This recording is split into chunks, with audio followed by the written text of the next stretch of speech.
And it's been quite some time, guys. Hope we're all doing well. Welcome back to more esports talk and another episode of Everything Sense. We've taken a couple weeks off given the growth and all the stories on the channel, but I hope you guys all enjoy. Given his recent quitting of Modern Warfare for Call of Duty, I wanted to give all of you guys a story and background of Doug Censor Martin, Everything Sense, FaZe Clan. Hope you all enjoy.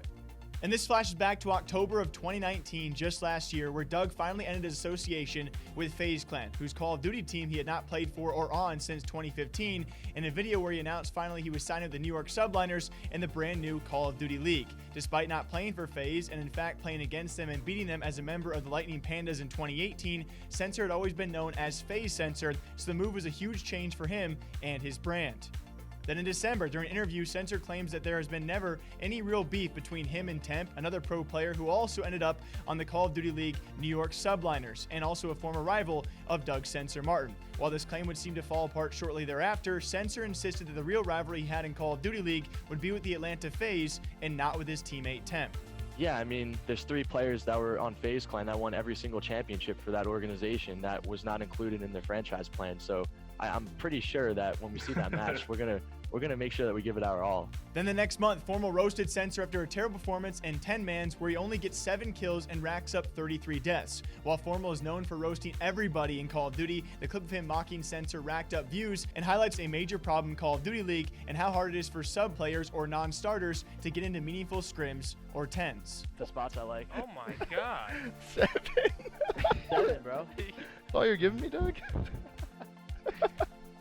Then in February of 2020, Censor is playing with Crim6 on Crim6 Extreme when he gets baited into delivering a long and heartfelt speech about how he'll get back into a starting spot step by step. The only problem is the second after Crim6 demands to know how Censor will do it, Crim just gets up and walks off screen, leaving Doug to deliver a passionate speech about hard work and practice to an empty chair. Later that same month, a clip surfaces of Censor getting passed over by other CDL pros for a spot in 10-mans for hours and hours. This is the first real look at just how hard it is for subs to get any real practice in the current Call of Duty League system, which did continue throughout the year and becomes a big turning point in Censor's career. I got shots of you.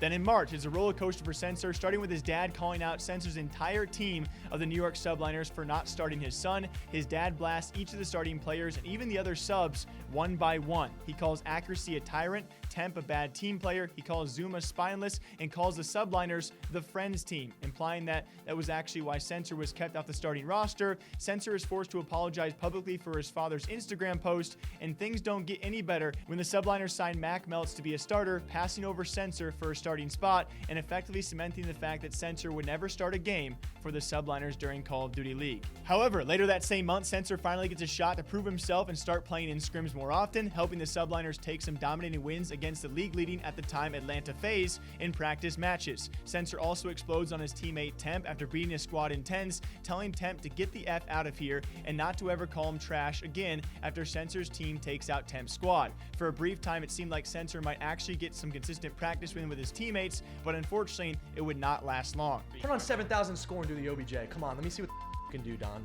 Oh, After a quiet April, a CDL struggled to figure out its new online schedule and setup. May 2020 was a wild one for Censor. Censor revealed that he had lost about $100,000 of earnings by signing with the Subliners since he was restricted on sponsorships and spending all day trying to grind matches instead of making YouTube content. He also sat down for an interview with us here at Esports Talk, in which he revealed in the subs format for the Call of Duty League was set up to fail, and the entire sub system was pretty broken, with no way for subs to actually get reliable practice to improve and get a starter spot, and no real way to drop in and play in a bunch of Challenger League matches at a lower level. To cap it all off, just days after the interview, Doug announced that he was giving up his spot in the Subliners to pursue a career in the Challengers League, which is the COD Amateur League, to improve his skills and get more meaningful games in. Doug said he would rather play in a Tier 2 league and grind games and get better than stagnate and pick up a paycheck in the Call of Duty League, displaying the same exact crazy work ethic he had become known for showing publicly. In June, it was well-known FPS streamer and streamer in general, Shroud, actually spoke out about becoming known as the Censor treatment, where pros gatekeep another pro from getting a starting spot or having a chance to succeed because they are viewed as content creators or not experienced enough in that said esport. Shroud says that the only way to get around this is to keep on grinding and join a team in a lower division and just try and team climb the ladder together, which is exactly what Censor was trying to do.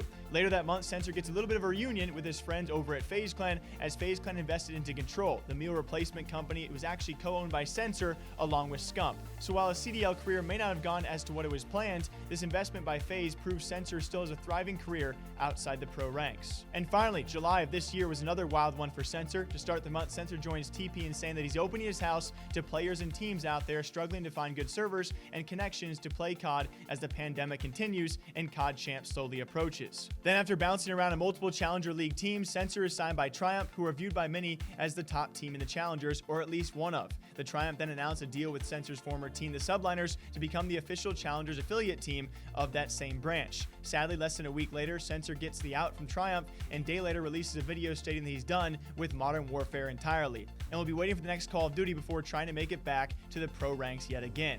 And with other pros having already quit or threatening to quit Modern Warfare, Censor's choice actually highlights many problems in the current Call of Duty League as well as with the game, and just how many are pinning their hopes and careers on the Call of Duty Cold War, or whatever the next title is set to be, and hopefully a major improvement.